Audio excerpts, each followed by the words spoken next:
on this computer. Go. Bonsoir, c'est Joseph Daisac ici à l'Hôtel de Ville et c'est vendredi le 15 mai vers 17h05 et nous faisons à distance notre conseil de ville.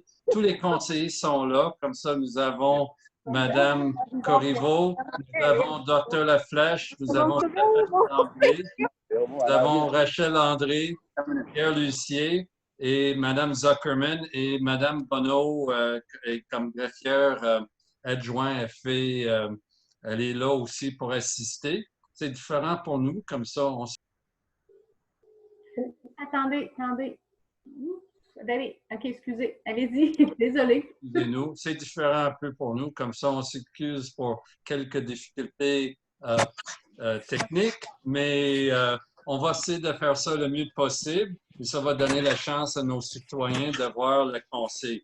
Après, si quelqu'un a des questions, soit par téléphone ou par courriel, vous pourrez envoyer vos questions et ils vont vous répondre soit directement par téléphone ou d'une autre façon, mais on va répondre à vos questions aussi.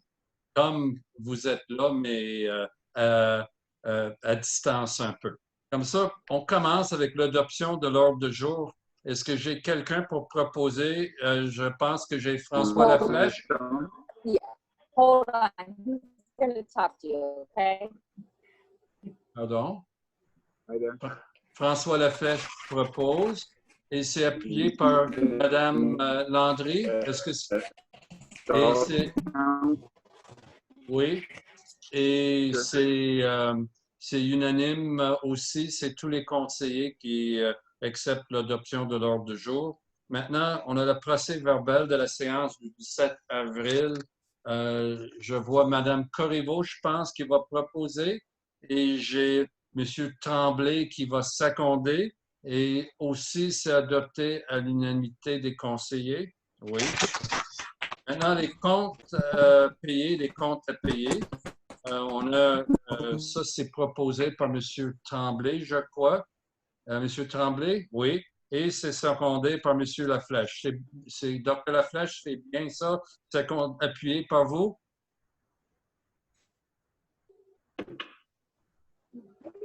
J'attends pas la voix de M. Laflèche. Dr. Laflèche, avec la difficulté technique, je vais demander quelqu'un d'autre de seconder. C'est secondé. Pardon, Mme Corriveau. Comme ça, c'est secondé par Mme Corriveau. Tantôt, j'ai compris M. Laflèche, mais on a la difficulté technique. Et ça aussi, c'est appuyé à l'unité des conseillers. Oui. Ah là, j'attends M. Laflèche qui l'a appuyé. Mais entre-temps, c'est Mme Corriveau qui l'a appuyé. Je m'excuse pour les difficultés.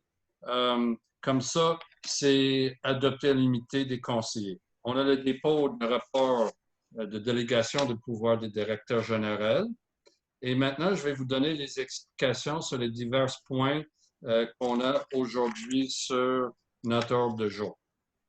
Premièrement, on a le projet de règlement numéro 2020-681 visant la protection des berges, des fonds marins et la qualité de l'eau, la sécurité des plaisanciers et la protection de l'environnement. Essentiellement, c'est un règlement qui touche des activités qui font des vagues et également des activités comme le wake surf. Il y a eu des changements, je vous suggère de la consulter. Déjà, on a reçu plusieurs commentaires. Ça touche aussi certaines mesures cette année pour la distanciation sociale et les regroupements de bateaux. Nous avons reçu, juste avant le conseil, une guide ici du fédéral pour les plaisanciers canadiens et ça touche le COVID-19 et c'est une guide de l'éloignement physique.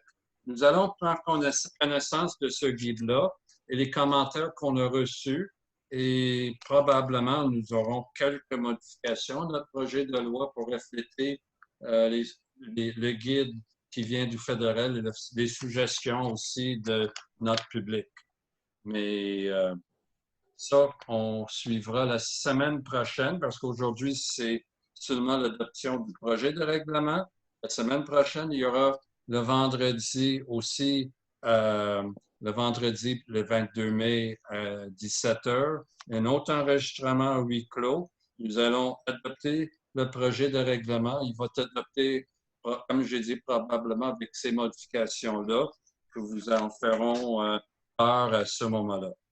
Le 6.2, nous allons adopter le règlement numéro 2020-682, amendant le règlement numéro 2019-680, établissement des taux, les compensations, les conditions de perception pour l'année financière 2020. Et ça, essentiellement, c'est pour retarder le paiement des taxes. Je pense que c'est le 4 septembre 2020, le deuxième versement, Mme Bonneau.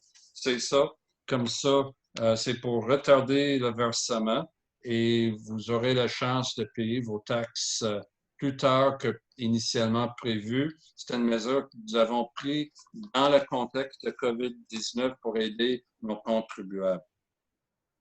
Aussi, le 6.3, on a un avis de motion pour le règlement 2020-684, visant l'entretien des terrains et certaines nuisances. Et le 6.4, c'est l'adoption du projet de règlement, du même règlement 2020-680 visant l'entretien des terrains et certaines nuisances. Ce règlement-là, on n'en avait pas vraiment un règlement avant et on a jugé c'est approprié d'encadrer certaines nuisances comme la longueur d'herbes ou des arbres dangereuses qui ne sont pas coupés, etc. Tous les règlements, les 2 règlements qu'on a déposés, on a envoyés par courriel, ils sont sur notre site web, les 2 projets de règlement, aussi le règlement sur les versements de taxes. Tous ces règlements sont disponibles, vous pourrez les consulter. Et pour les 2 règlements qui vont être adoptés la semaine prochaine, c'est-à-dire le règlement sur l'entretien des terrains et la protection des berges. Vous avez jusqu'à mercredi, si vous avez d'autres commentaires ou des commentaires de nous envoyer. On essaie de prendre en considération lorsque possible les commentaires de nos citoyens pour améliorer nos projets de loi. Après, on a le dépôt du rapport financier de 2019. Cette année, tout est très conforme. On a eu la vérification de nos comptables, du groupe de M. Jalina, et je crois que c'est Jalina Amiat. Et les revenus sont de 4 062 000. L'excédent de fonctionnement des fins fiscales, cette année, on a un excédent de 231 000 je pense que ça souligne le bon travail qu'on a de Mme Bonneau et son équipe côté financier. Comme ça, on est content. Puis ça souligne aussi un peu le rapport additionnel qu'on a eu côté avec la taxe de mutation, je crois. Et on a un excédent non affecté accumulé, si on veut, de toutes les années de 809 000 chez Front, qui nous donne quand même une certaine marge de manœuvre. Mais tout ça, on va en parler un peu plus tard, mais le dépôt de rapport financier de 2019 va être fait également. Comme ça va bien. On a aussi un PIA pour le lot 508-803 de 16 avenue d'Amiens. C'est un ajout d'un garage attenant un bâtiment principal. Ça va être adopté avec la recommandation du CCU, que ce soit adopté, le plan d'implantation et d'intégration architecturale pour la construction d'un garage au bâtiment principal, à la condition que le coefficient d'emprise au sol ainsi que les proportions de garage par rapport au bâtiment principal soient recalculées et conformes. Comme ça, tout est probablement conforme, mais il faut avoir la contestation, que ce soit conforme. Comme ça, il y a un petit exercice à faire à ce niveau-là. Comme ça fait le tour de ce que nous allons voter aujourd'hui. Ce sont les explications. Comme ça, le 6.1, l'adoption du projet de règlement numéro 2020-681 visant la protection des berges, des fonds marins, la qualité de l'eau, la sécurité des plaisanciers, la protection de l'environnement. C'est proposé par M. Pierre Lucier et appuyé par Mme Rachel Landry. Et c'est résolu à l'unité des conseillers. Le 6.2, règlement numéro 2020-680 2, amendant le règlement numéro 2019-680, établissant les taux de taxes, les compensations, les conditions de perception pour l'année financière 2020, proposé par Mme Corriveau et secondé par Mme Zuckerman, je crois, oui. Comme ça, et c'est résolu aussi à l'unanimité des conseillers. Le 6.3, l'avis de motion, règlement numéro 2020-684, visant l'entretien des terrains et certaines nuisances. L'avis de motion est donné par M. Tremblay, je crois. Oui, Stéphane Tremblay à l'effet qui sera déposé. Et le 6.4, toujours l'adoption du projet de règlement du même numéro 2020-684, visant l'entretien des terrains et certaines nuisances. C'est proposé toujours par M. Tremblay, je crois. M. Tremblay, c'est proposé par vous? Oui, merci. Et appuyé par Mme Landry, je crois. C'est ça, merci beaucoup. Et ça aussi, c'est résolu à l'unanimité des conseillers. C'est ça.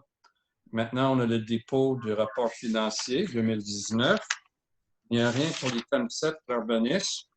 Le 7.1, le PIA, lot 5, 508, 803, 16 avenue d'Amiens, ajout d'un garage attenant au bâtiment principal. Il est proposé par M. Lucier, merci, et appuyé par Mme Zuckerman, je crois. Merci beaucoup, Mme Zuckerman.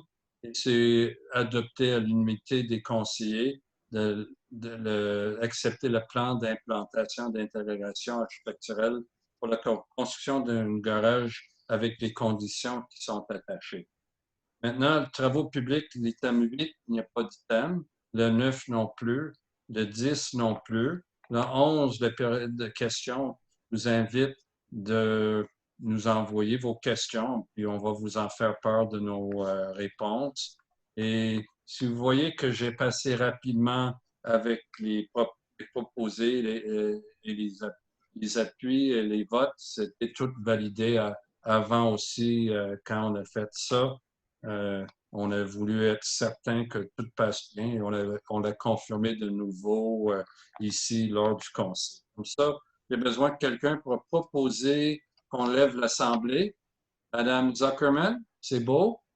Oui. Et Monsieur Dr. Laflèche, c'est beau aussi? Oui. Comme ça, c'est aussi à l'unité des conseillers. Comme ça, on arrête l'enregistrement dans quelques instants. Merci beaucoup de suivre ces délibérés. Puis n'hésitez pas de me contacter si vous avez des questions. On va vous répondre et donner des explications. Nous savons que ce format-là n'est pas idéal, mais au moins vous avez quelques informations. Puis on n'est pas loin. On va répondre à vos questions si vous en avez. Merci beaucoup. On arrête l'enregistrement comme ça, Madame Bonneau, c'est beau.